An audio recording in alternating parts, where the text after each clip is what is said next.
Fala, amigo torcedor! Seja muito bem-vindo ao Nordeste Sport News, o canal que traz as notícias mais quentes e os bastidores mais reveladores do nosso futebol regional. Já aproveita para deixar o like, isso ajuda muito a fortalecer o nosso trabalho. Compartilha com os amigos que também vivem a paixão pelo esporte nordestino e fica com a gente até o fim, porque o vídeo de hoje está imperdível. A mídia está concentrada em uma grave alegação feita por um atleta. O retorno desse jogador é fundamental para os próximos desafios fora de casa. Outro atleta garantiu sua posição como titular, enquanto um colega expressa suas frustrações em relação a uma lesão. Um terceiro jogador também se manifesta após o protocolo de concussão. E não podemos deixar de mencionar as alterações implementadas pelo técnico. Todos esses tópicos e muitos outros serão discutidos a seguir. O Fortaleza entrará em campo amanhã, sábado, às 8 da noite, na Ilha do Retiro, em Recife, enfrentando a equipe do Sport. Este será mais um embate de leões na Série A do Campeonato Brasileiro, considerando que o Fortaleza já teve um confronto anterior contra o Leão, que neste caso era a equipe do Vitória, resultando em uma derrota. A expectativa é que amanhã o Leão mantenha a boa fase contra o Sport, especialmente jogando fora de seus domínios, e quem sabe não consiga repetir a vitória conquistada no início do ano na Copa do Nordeste, quando triunfou por 2-0, mesmo apresentando um desempenho um pouco abaixo do esperado, com gols de um atleta conhecido como Carrasco do Leão da Ilha e outro jogador. Antes de continuarmos com as atualizações, é importante lembrar sobre a possibilidade de se inscrever no canal. Se já for inscrito, compartilhe o link da barra de endereços do seu navegador em todos os grupos de WhatsApp que puder. É sempre bom atrair mais pessoas para conhecer nosso conteúdo, que disponibiliza vídeos diariamente às 5h30 da manhã e transmissões todos os dias às 18h15. Inclusive, a transmissão de hoje, nosso pré-jogo, já está pronta e os interessados podem ativar o lembrete para receber a notificação quando começarmos. Amanhã, a jornada esportiva já está programada e começará às 18 horas, com o pré-jogo logo após, por volta das 22 horas. O pré-jogo está totalmente preparado para que todos possam ativar o lembrete e receber a notificação. Quando iniciarmos, existe a chance de contarmos com a presença de um convidado do esporte, mas ainda não é certo. Amanhã, a jornada esportiva terá início às 18 horas, seguida do pré-jogo logo em sequência, por volta das 22 horas. É fundamental ativar o lembrete para não perder nada e se fazer presente, pois a participação de todos é muito importante. A equipe chegou ontem, quase de madrugada, em Recife, após um voo fretado de Bucaramanga, na Colômbia, aterrissando por volta das 11 horas da noite, quase meia-noite, na verdade. Isso resultou em um pequeno atraso na divulgação das fotos e informações sobre a chegada do time nas redes sociais, mas eles desembarcaram por volta da meia-noite. É importante destacar que após o jogo de amanhã, o time retornará a Fortaleza. Essa informação é relevante, pois na segunda-feira, o voo da equipe estará de volta a Recife para enfrentar um adversário, agora às 19 horas na Arena de Pernambuco, em um jogo de ida da terceira fase da Copa do Brasil. A equipe busca um descanso mental e a oportunidade de treinar durante 2 dias em Fortaleza, além de passar um tempo com suas famílias. Essa informação já foi divulgada anteriormente, inclusive durante o último embarque para a Colômbia, quando a assessoria de imprensa nos atualizou gentilmente. Lembrando que a partida de amanhã acontece às 18 horas e após o jogo, por volta das 10, 10h30, a equipe seguirá diretamente para o aeroporto, pegando um voo que deve levar cerca de 45 minutos para chegar a Fortaleza. Assim que chegarem, terão tempo suficiente para descansar e desfrutar de uma boa noite de sono, permitindo que já realizem treinos no domingo e também na segunda pela manhã. E na tarde de segunda-feira partirão novamente para Recife. Assim que tivermos a confirmação do horário para segunda-feira, informaremos a todos, provavelmente no domingo, durante o dia, quando já teremos os horários exatos. Essa informação será compartilhada nos grupos de WhatsApp e na programação de vídeos e transmissões. O Leão enfrentará um adversário em Recife e, em seguida, seguirá para São Paulo, onde disputará uma partida no Morumbi na sexta-feira. Hoje, assim que tiver acesso aos horários exatos, avisarei a todos nos grupos de WhatsApp, no grupo dos membros ou na nossa programação de vídeos e transmissões ao vivo. Anotaram tudo? O Leão enfrentará o Retrô de Recife e em seguida seguirá para São Paulo, onde jogará contra o São Paulo no Morumbi na sexta-feira. Novidades sobre isso virão, mas só poderei compartilhar no domingo. O juiz que apitará a partida de amanhã é Matheus Candansan, assistido por Alexandre Ribeiro e Daniel Paulo Zoli. Todo o trio de arbitragem é paulista. Teremos Rodolfo Toschi Marques também. Vamos torcer para que tudo transcorra bem, pelo amor de Deus. Quero tratar de um assunto um pouco sensível. Não sei se este vídeo gerará muitos comentários devido ao título, mas não quero usar algo sensacionalista, nem focar em curtidas ou visualizações, pois este vídeo foi bem difícil de criar. Ontem, a mídia fez uma crítica severa ao atacante Dylan Borreiro e com justificativa. Contudo, um trecho de um vídeo foi divulgado, onde houve uma acusação grave sobre um possível envolvimento dele em práticas irregulares. Recebi a informação de que ele se deparou com um post aleatório no Twitter de um torcedor que fez uma brincadeira e mandou mensagem direta para Dylan Borreiro no Instagram, insinuando que ele receberia um cartão em troca de um valor. Esse post viralizou bastante e é possível que a análise tenha se baseado em uma informação enganosa. De qualquer forma, trata-se de uma acusação muito séria. Quero trazer isso à tona e gostaria que vocês compartilhassem suas opiniões nos comentários. Até quando o clube continuará apostando em jogadores como Dylan Borreiro? Foi um erro da equipe que trouxe um atleta que não tem se destacado e que parece também estar envolvido em irregularidades. Muitos defenderam a análise, argumentando que, por ter sido utilizado o termo aparentemente, isso não caracterizava uma acusação, enquanto outros preferiram culpar o jogador. Ele deve ser responsabilizado, pois aparentemente está envolvido em irregularidades.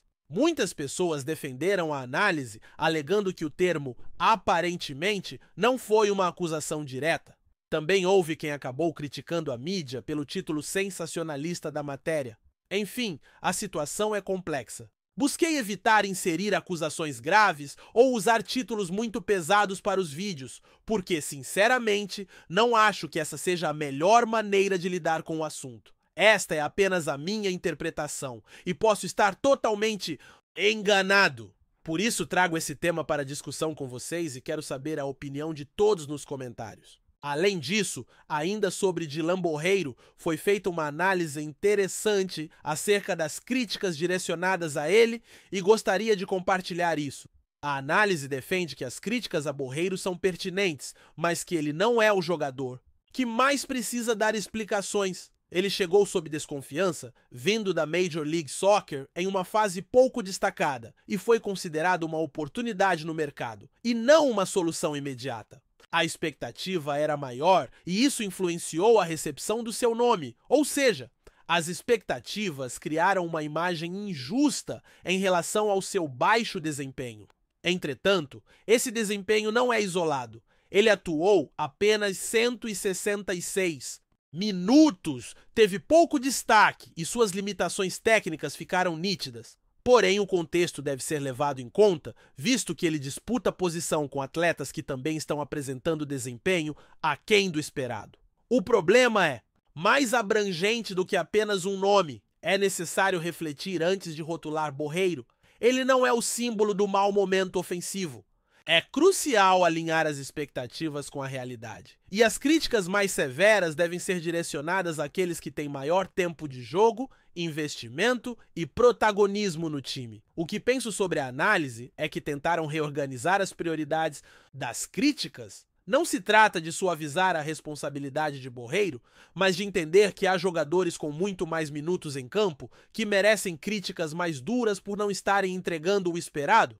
Talvez a essência da crítica direcionada a Borreiro não tenha sido captada, pois o simples fato de ele ter sido contratado já gera questionamentos. Quando ele entra em campo, acaba não demonstrando o nível técnico adequado para atuar no clube, e isso complica ainda mais a situação.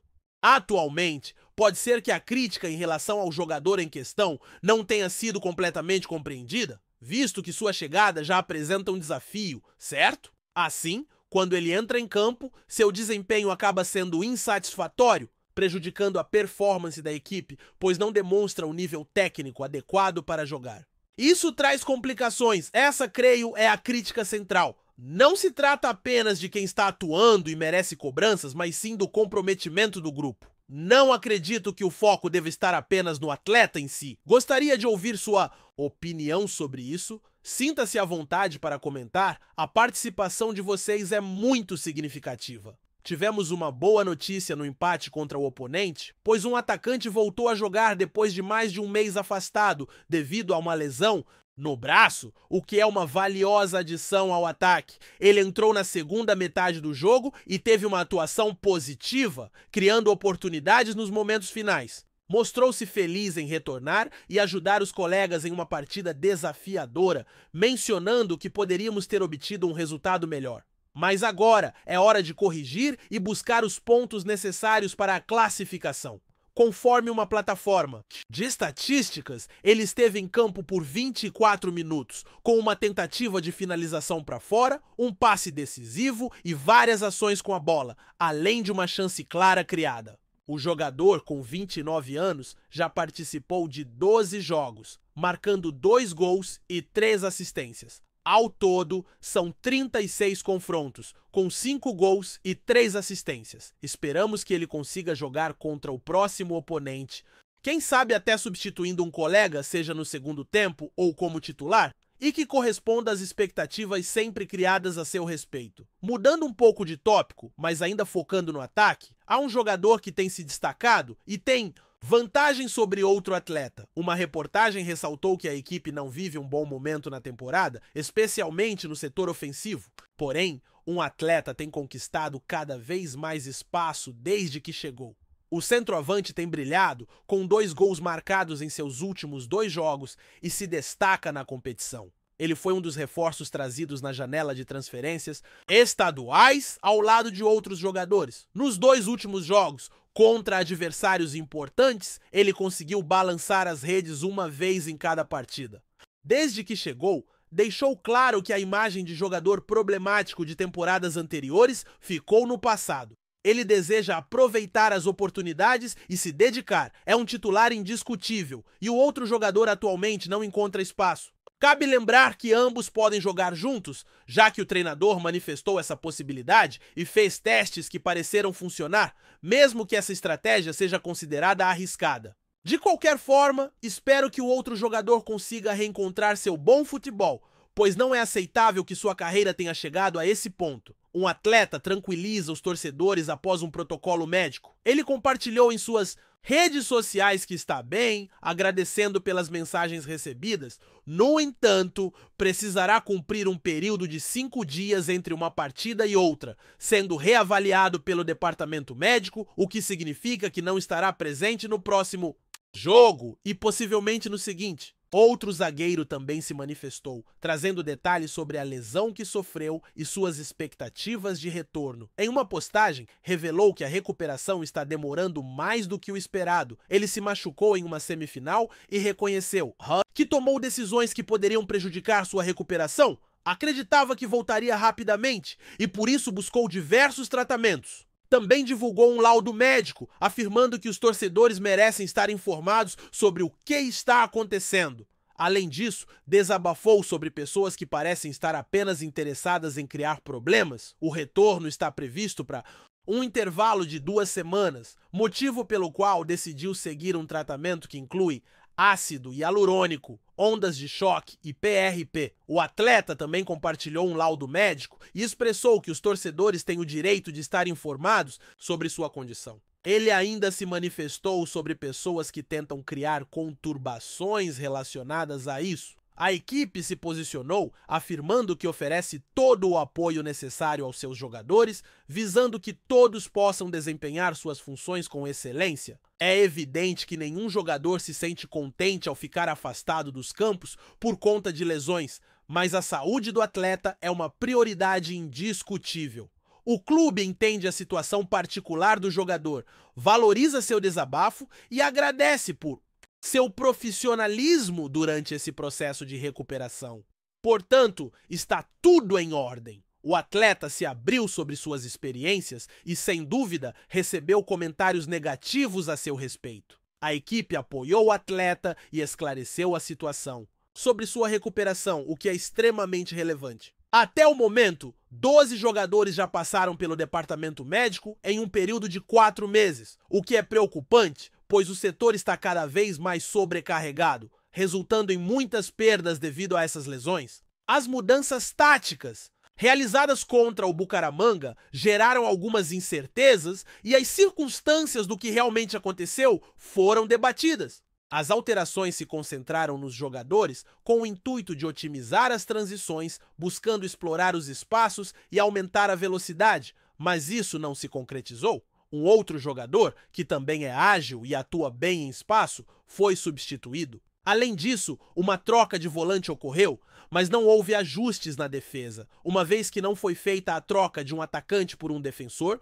conforme destacou o técnico. Um jogador foi acionado para substituir um titular machucado, o que é comum. Um atleta entrou na posição de um meia. As trocas acabaram complicando a dinâmica do time, puxando outro jogador para a linha de frente, o que comprometeu a defesa, e um volante foi adicionado na busca por mais velocidade e espaço. O problema se agravou, pois um dos atletas não conseguiu apresentar um desempenho adequado na partida, enquanto o outro, que tinha como objetivo trazer agilidade, conseguiu algumas jogadas promissoras, mas falhou na finalização.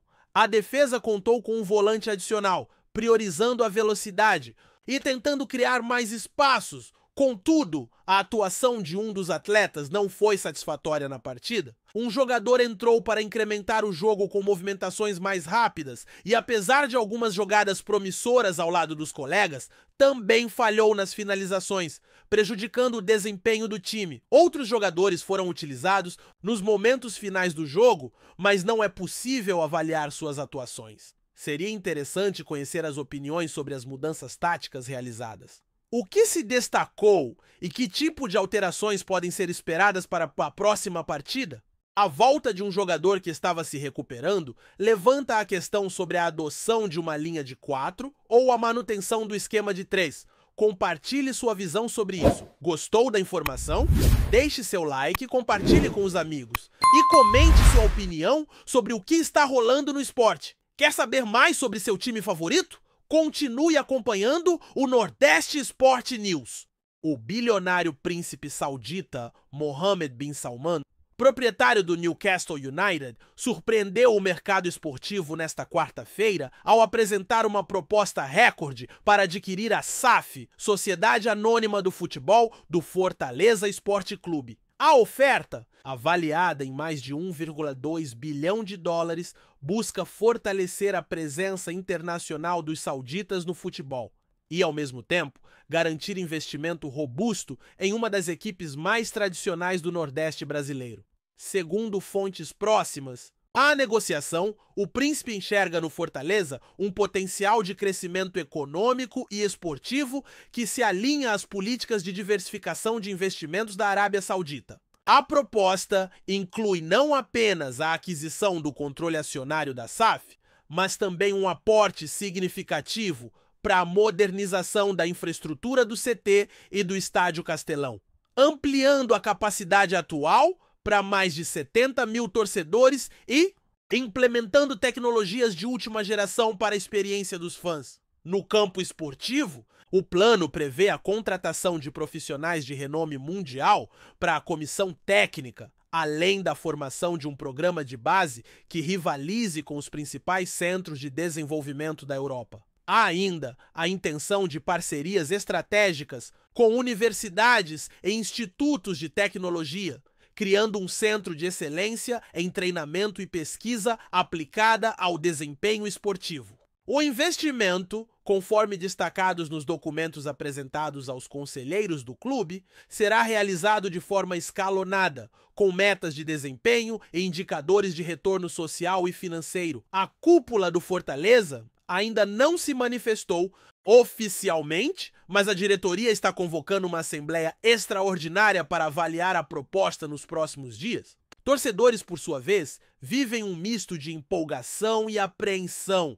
Enquanto muitos comemoram a chance de ver o clube alçar voos mais altos, há quem tema a perda de identidade e controle local. Em redes sociais, hashtags como Brawl Fortaleza, no topo, RI, a não venda ao Fortaleza, disputam espaço, revelando a paixão intensa da torcida.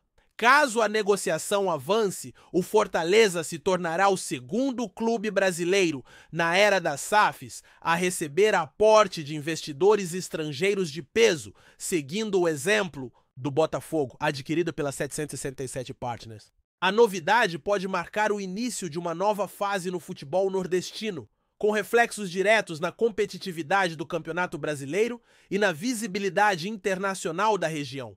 Resta agora aguardar os desdobramentos, enquanto o mundo do Buidandan futebol acompanha de perto o desfecho de uma transação que pode redefinir padrões de investimentos no esporte nacional. Obrigado por assistir ao Nordeste Sport News. Se você quer estar sempre atualizado sobre o que acontece no futebol do Nordeste, inscreva-se no canal e junte-se à nossa torcida. Até a próxima e que venham mais vitórias para os nossos times.